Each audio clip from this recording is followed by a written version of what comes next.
Shalom Elohim saudara. Terima kasih Pak Alek sudah datang beribadah di sini. Rio sudah lama tidak berjumpa. Dan terima kasih juga Ibu Brian sudah mendampingi suami mendatangi gereja yang sederhana ini. Baik saudara, hari ini kita mengalami hadirat Tuhan yang luar biasa, dan pasca ini saya percaya saudara mengalami pembebasan, kelepasan, dan pemulihan dari Tuhan. Dan kalau saudara tadi menikmati hadirat Tuhan dengan pujian penyembahan dengan usuk, dengan sungguh-sungguh, dengan serius, saudara pasti mengalami kelepasan. Karena di dalam pujian penyembahan itu ada kuasa, dan tanpa kita tahu, tanpa kita sadari, para malaikat pun ikut memuji dan menyembah Tuhan. Saya tidak tahu, tapi saya merasakan demikian saudara. Gereja ini kecil, tapi suaranya membahana saudara ketika memuji dan menyembah Tuhan. Itu sebabnya dia bernama GBI Rumah Penyembahan. Karena itu yang dipesankan Tuhan buat saya. Dan saya berusaha sampai saya dipanggil Tuhan, penyembahan tidak pernah berhenti dari gereja kita. Amin, saudara? Amin. Iya. Mari kita buka Alkitab kita, saudara, Matius 28, ayat yang pertama sampai dengan ayat yang ke-10. Demikianlah firman Tuhan. Setelah hari Sabat lewat, menjelang menyingsingnya fajar pada hari pertama minggu itu, pergilah Maria Magdalena dan Maria yang lain menengok kubur itu. Maka terjadilah gempa bumi yang hebat, sebab seorang malaikat Tuhan turun dari langit dan datang ke batu itu dan menggulingkannya. Lalu duduk di atasnya. Wajahnya bagaikan kilat dan pakaiannya putih bagaikan salju. Dan penjaga-penjaga itu gentar ketakutan dan menjadi seperti orang-orang mati. Akan tetapi malaikat itu berkata kepada perempuan-perempuan itu, "Janganlah kamu takut, sebab aku tahu kamu mencari Yesus yang disalibkan itu. Ia tidak ada di sini, sebab ia telah bangkit sama seperti yang telah dikatakannya. Mari, lihatlah tempat ia berbaring. Dan segeralah pergi dan katakanlah kepada murid-muridnya bahwa ia telah bangkit dari antara orang mati. Ia mendahului kamu ke Galilea. Di sana kamu akan melihat dia. Sesungguhnya aku telah mengatakannya kepadamu." Mereka segera pergi dari kubur itu dengan takut dan dengan sukacita yang besar, dan berlari cepat-cepat untuk memberitahukannya kepada murid-murid Yesus.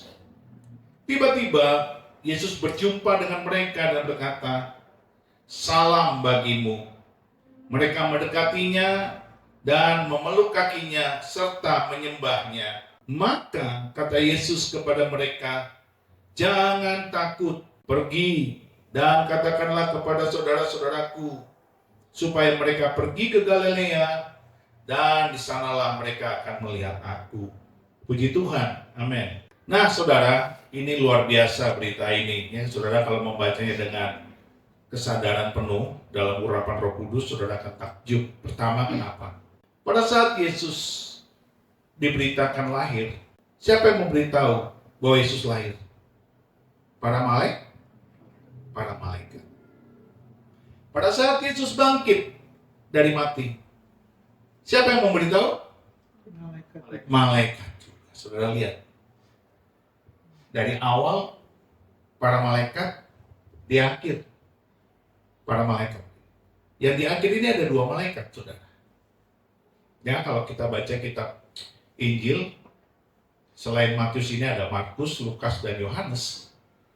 Itu ada 2 malaikat. Jadi kalau saudara lihat, Yesus datang dan Yesus pergi, diawali oleh malaikat. Jadi dusta apa lagi yang kita pegang, yang masih kita ragukan? Dusta apa lagi yang masih kita percayai? bahwa Yesus itu bukan Tuhan. Nggak ada di dunia ini selain Yesus yang kedatangannya dan kebangkitannya diberitakan oleh para malaikat. Dan perhatikan baik-baik, ketika Yesus lahir, malaikat memberitakan kabar kepada para gembala. Amin. Para gembala, orang-orang yang tidak dianggap, orang-orang sederhana. Dia bukan datang kepada ahli Taurat, orang Farisi, orang-orang cerdas, pintar, tahu tentang agama, tetapi dia datang kepada orang-orang sederhana. Orang-orang yang tidak dianggap. Ini gembala belum tentu pemilik. Namanya gembala pasti buruh, pasti pegawai. Ada pemiliknya, pemilik domba. Nah sekarang di akhir Yesus melayani, dia bangkit, malaikat datang kepada siapa? Para perempuan itu gak dianggap, kurang diperhatikan, kurang diutamakan dalam sejarah Yahudi, dalam budaya Yahudi. Karena setelah para malaikat memberitakan kabar kepada Maria Magdalena dan Maria yang lain ini, para murid dikasih tahu oleh mereka, para murid pun tidak percaya. Berbeda dengan Maria dan Maria Magdalena dan Maria yang lain ini. Dia nampak Yesus dan dia bertemu, lalu dia sujud menyembah ketika Yesus menampakkan diri. Salam bagimu. Saudara lihat, Tuhan mau bicara kepada kita apa? Dari peristiwa itu yang dua itu. Sebelum saya membahas yang lain. Kalau saudara terlalu pintar, saudara nggak bisa nangkap Tuhan yang mengerti kata Nabi. Banyak orang pintar, akhirnya kebelingan. Tapi kalau orang sederhana seperti para gembala, orang-orang yang pikirannya cuma sederhana, begitu mudah percaya, Tuhan sayang orang-orang seperti ini. Itu sebabnya para malaikat menampakkan diri kepada mereka yang mudah percaya. Demikian juga ketika Yesus bangkit, malaikat tidak datang kepada para murid, tapi malaikat datang kepada perempuan-perempuan yang percaya. Perempuan-perempuan ini sebelumnya adalah mereka yang mendampingi, mengiringi Yesus dalam melayani. Lalu ketika Yesus disalibkan, mereka melihatnya dari jauh. Di situ ada Maria Magdalena, ada Maria ibu Yoses, ada Salome, Maria ibu Yakobus. Saudara lihat, Tuhan pada akhirnya bicara kepada orang yang sederhana. Jangan terlalu pintar. Oh, kalau gitu Pak Pendeta, pastor kita nggak usah sekolah. Oh, nggak juga, bukan begitu mainnya. Kau boleh sekolah, tapi setinggi-tinggi ilmumu, engkau harus rendah hati. Jadilah orang yang sederhana yang mudah percaya. Dan di dalam kisah penyaliban dan kebangkitan Yesus, ada peristiwa-peristiwa spektakuler yang membuat orang-orang yang anti Kristus itu bertobat. Mari kita lihat yang pertama. Waktu Yesus mati, terjadi apa? Gelap gulita. Dari jam 12 siang sampai jam 3 petang. 3 jam gelap gulita. Sejarah mencatat pada hari itu, saudaraku, itu terjadi gerhana matahari total gelap. Sejarawan Yahudi yang bernama Yosefus itu mencatat pada saat Yesus disalibkan, itu terjadi gerhana total.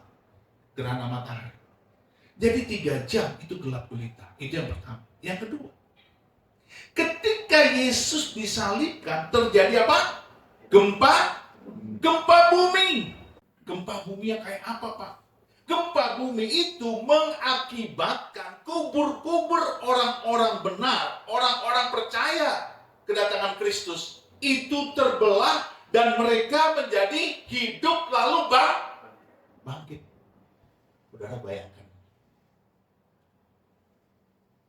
Ini keren banget. Mari kita lihat. Yuk. Matius 27 ayat yang ke-52 dan 53. Demikianlah firman Tuhan. Dan kuburan-kuburan terbuka.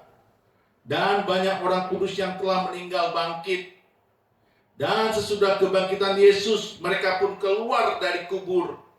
lalu masuk ke kota kudus dan menampakkan diri kepada banyak orang. Jadi ketika Yesus disalibkan, mereka itu sudah bangkit tapi belum keluar dari kuburnya. Baru pada saat Yesus bangkit, mereka ikut bangkit. Karena yang bangkit pertama harus dialah kebangkitan sulung. Maka orang-orang benar pada zaman itu bangkit setelah Yesus bangkit. Itu terjadi dimulai dengan gempa bayangkan saudara.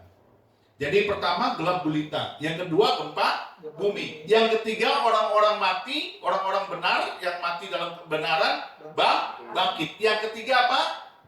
Yang keempat apa? Tirai bait Allah terbelah dua. Kita lihat ayat yang ke-50 dan ke-51 Matius 27 itu.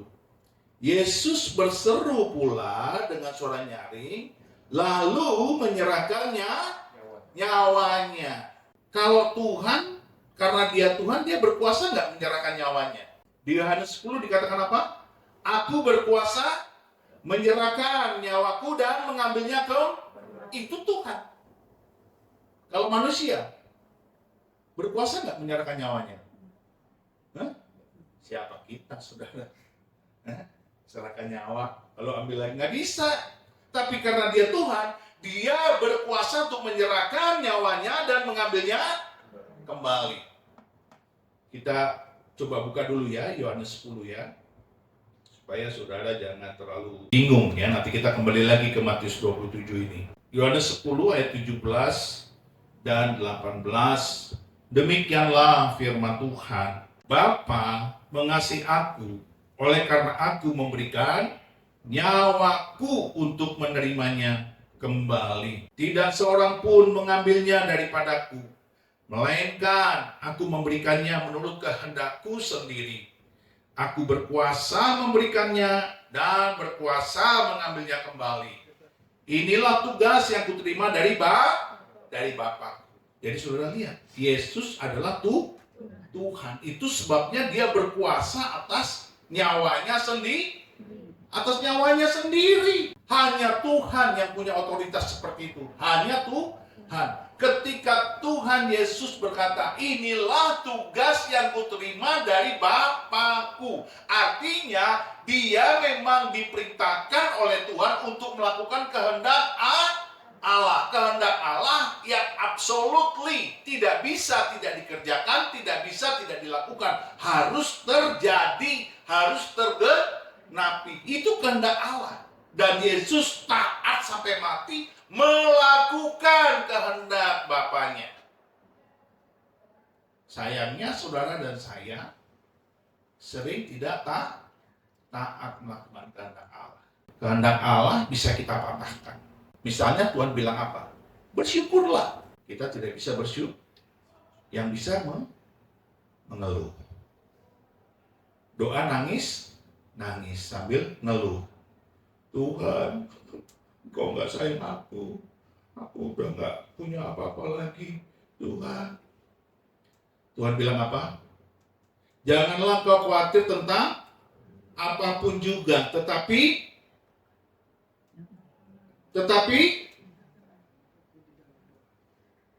naikkanlah segala persoalanmu dalam permohonan dan doa pengucapan syukur. Kita mematahkan kehendak Allah ketika kita tidak bersyukur. Yesus tidak pernah tidak melakukan kehendak Allah. Dari mulai dia lahir sampai dia mati, kehendak Allah dia lakukan.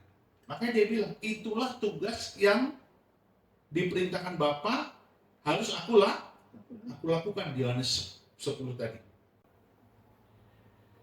Jadi saudara lihat bahwa dia berkuasa menyerahkannya nyawanya. Mari kita lanjutkan lagi ke Matius tadi.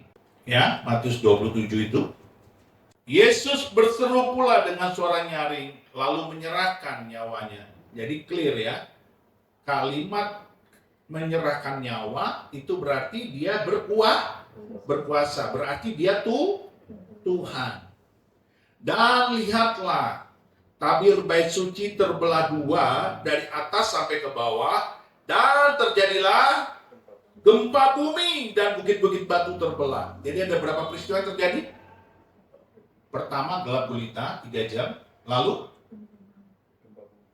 gempa bumi. Lalu terbelah, tirai Betel terbelah 2. Lalu orang-orang mati bangkit. Keren kan saudara? Jadi gara-gara itu kepala pengawal bertobat. Dia berkata apa? Sungguh dia ini anak Allah. Waktu Yesus disalibkan, dia bukan anak Allah, tapi dia anak manusia. Kenapa? Karena manusia bisa mati. Tapi ketika dia bangkit, dia adalah Allah. Maka disebut anak Allah. Jadi ada 4 peristiwa Yesus disalibkan dan Yesus bangkit. Pertama apa? Gelap gulita. Kedua, tirai bait Allah terbelah 2. Ketiga, gempa bumi. Keempat, orang-orang saleh bangkit. Tapi orang saleh tidak bisa bangkit duluan pada saat Yesus dikubur. Pada saat Yesus disalib. Dia harus tunggu juga Yesus duluan harus bangkit. Amin. Karena Yesus adalah kebangkitan yang sulung. Kalau sudah kayak begitu, masih kita meragukan bahwa dia Tuhan? Haleluya. Jadi jangan terlalu pintar saudara. Cukup seperti gembala-gembala dan wanita-wanita sederhana, ibu-ibu rumah tangga yang melayani Yesus. Amin. Yang melayani Yesus, yang setia, siapkan roti, siapkan risoles gitu ya. Siapkan minum, siapkan kue-kue, ya kan? Melayani Yesus, ibu-ibu. Maka ketika ibu-ibu itu datang ke makam, pertanyaannya begini. Ketika ibu-ibu ini datang ke makam Yesus, tujuannya apa? Mari kita lihat pasal 28 ayat yang pertama. Setelah hari Sabat lewat, menjelang menyingsingnya fajar pada hari pertama minggu itu, pergilah Maria Magdalena dan Maria yang lain menengok kubur itu. Saya mau tanya kepada saudara, apa tujuannya Maria Magdalena dan Maria yang lain ini menengok kubur Yesus? Saudara, sebenarnya di Injil yang lain dikatakan mereka datang untuk merempah-rempahi Yesus. Pertanyaannya, itu apa sih merempah-rempahi? Jadi saudara, dengan baik, di dalam adat Yahudi, di dalam budaya Yahudi, ada 2 kematian. Kematian pertama adalah kematian orang-orang itu harus dibikin kain kafan, tapi sebelum dibikin kain kafan harus dirempah-rempah. Itu kematian pertama. Jadi ketika mereka, penguburan yang pertama, ya, dikuburkan dan diberi rempah-rempah, lalu di kain kafan dibungkus, ya, kain lenan, dibuat dari kain lenan, lalu dibungkus.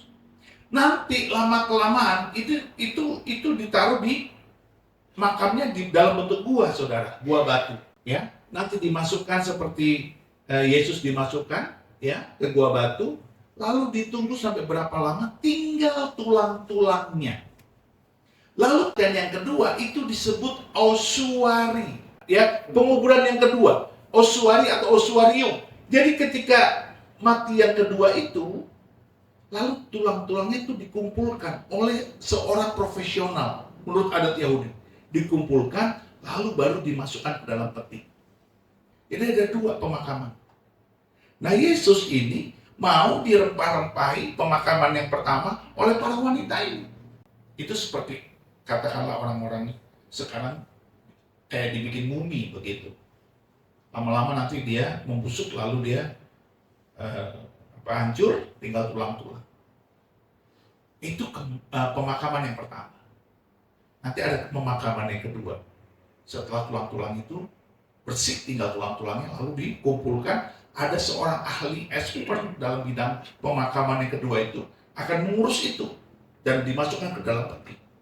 Nah, ini perempuan, ibu-ibu ini akan merempahi, karena ini pemakaman yang pertama. Tapi Yesus tidak perlu mengalami osuarium. pemakaman yang kedua. Karena pada hari ketiga dia bangkit.